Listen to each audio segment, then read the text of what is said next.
with the skins on, okay? And they've got to cook until they're tender. So that's how you put quite a few of these in, but if they're big cloves, it's even better. So about 6 of this size, or 3 big ones. The onion gets grated.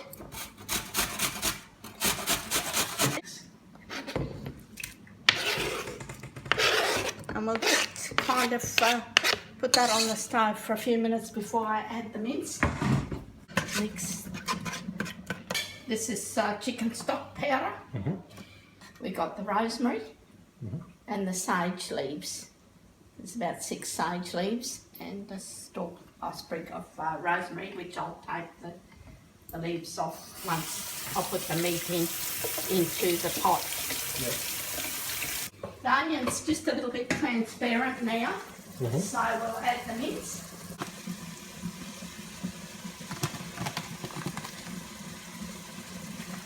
You don't have fans in the kitchen. You know why you don't have fans in the kitchen? Why? Because if you need to keep something warm, the fan will make them cold. We'll put in some of the herbs.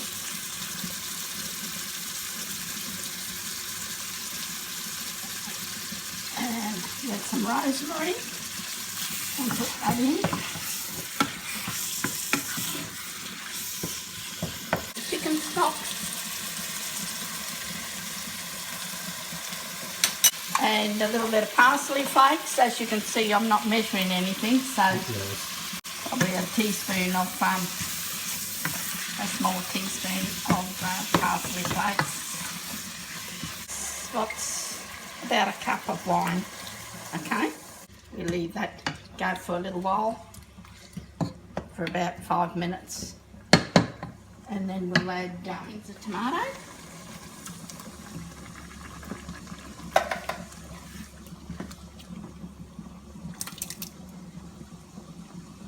Okay.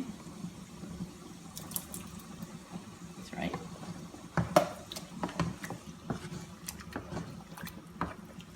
And what we'll do, we'll put some hot water in this, and we'll use the water to... Wish Kim was here so Kim could learn how to make a gnocchi. The whole bottle in. Before it makes the sauce come nice and rich with 3 different things. Passata is a tomato puree. Yeah. So it's virtually made just with tomato, and it's better, the plain one, okay, than the one with the herbs, because you put your own herbs in, otherwise their herbs will overtake your herbs. I normally put 2 spoons, 2 of these spoons of tomato paste. But if you only put one type of thing in, the sauce comes different, and it doesn't come as thick. The sauce has to be thick.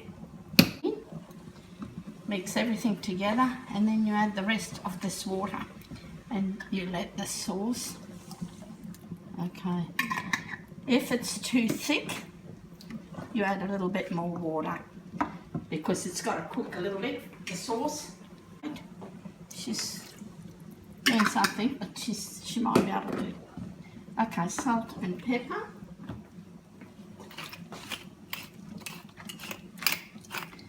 Pepper.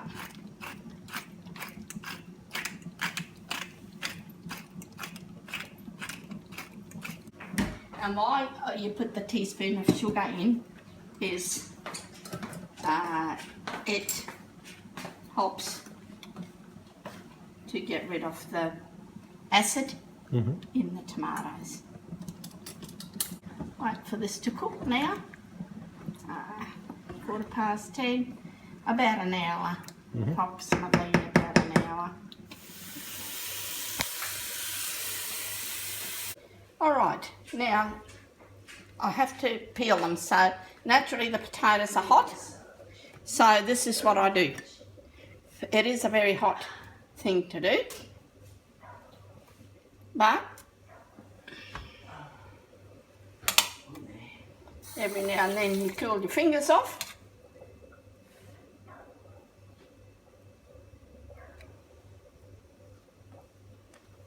and they must be still a little bit warm, the potatoes, otherwise they won't squeeze through the rice squeezer.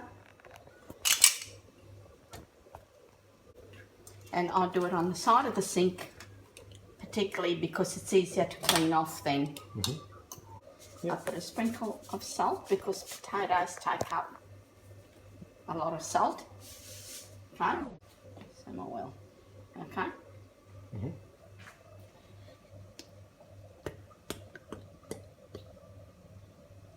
Because the oil, for people that are, anyone that's allergic to eggs, they can kind of, but even so, this moistens the things.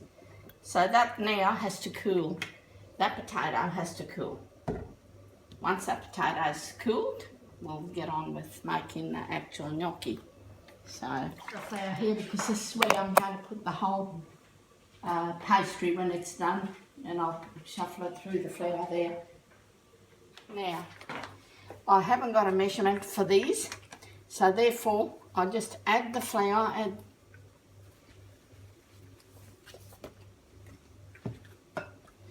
and I'll bring it. Those potatoes are better than the... Yeah, better than the washed ones. And how you can normally tell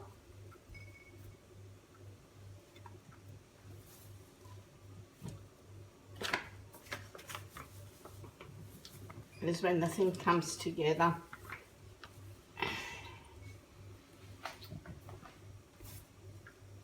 You know what stage in Italian is? Palco. See, it's still crumbly. See, so it's still not together. So until it actually...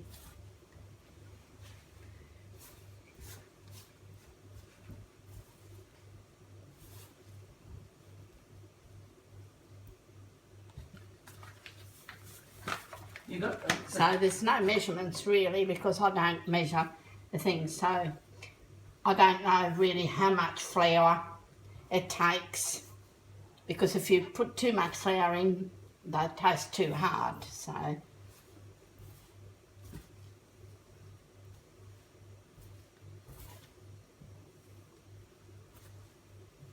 the thing's in a way.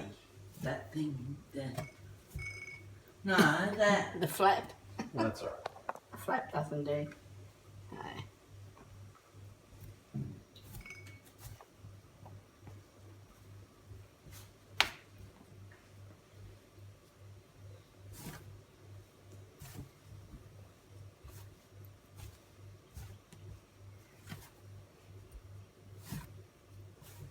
Still crumbly, so it still needs a little bit more flour,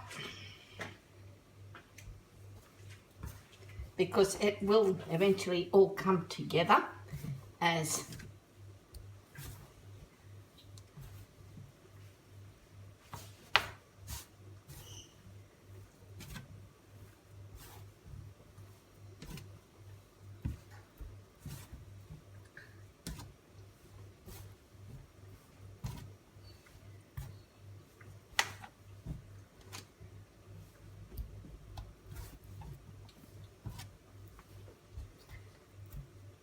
a bit more.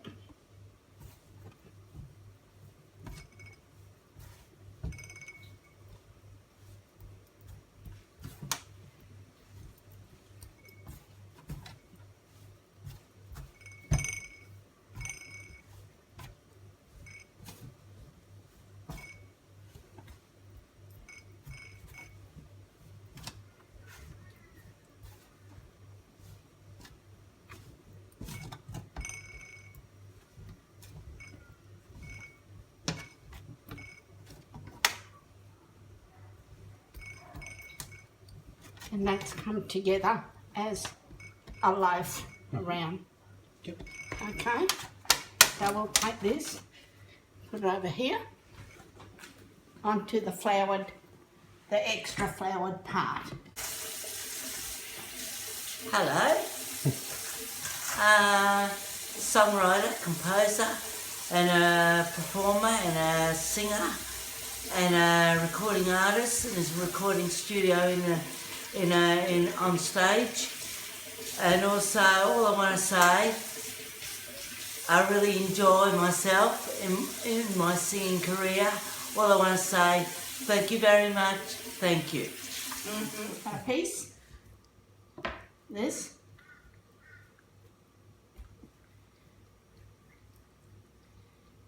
You make them about so thick and you cut them.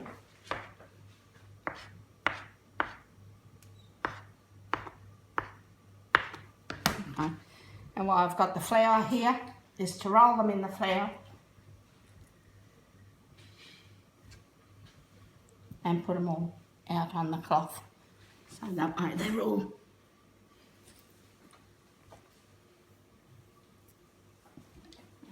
you just keep doing the same process. Yep. Okay, in the water and bring that to the boil.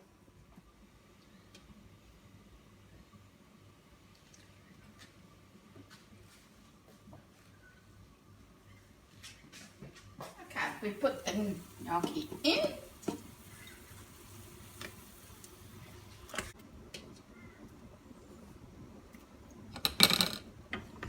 Get it from the bottom and turn them. While that's doing that, you get the next lot ready. So it's like a chain work. So you get them ready because you've got to be back there in time for when the things come to the surface.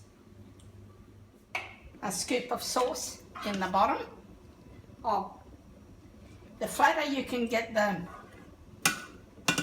corningware or a deep baking dish, the better it is because the gnocchi like to be flat rather than heaped up on top of one another. So the sauce is in the pot, and as you can see the gnocchi are starting to come to the surface. So the ones that come to the surface, you get them out, and you've got a strainer here on top of a thing, so you let them strain as they come to the surface. They're already cooked, so they don't take long to cook because the potatoes are already cooked. Therefore, it just needs the flour to cook.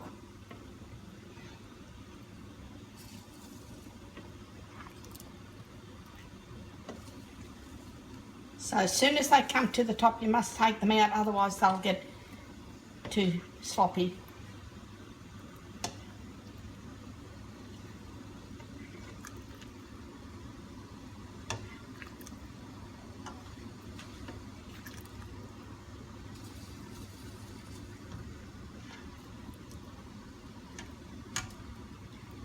And why they go in the thing, so they get any excess water off them. Okay. Excess water. You put them in the sauce and slowly you toss them. Very gentle with them because otherwise they will break. Actually, it'd be an idea to put a little bit of alfoil over them so that they don't dry out while we're doing the rest.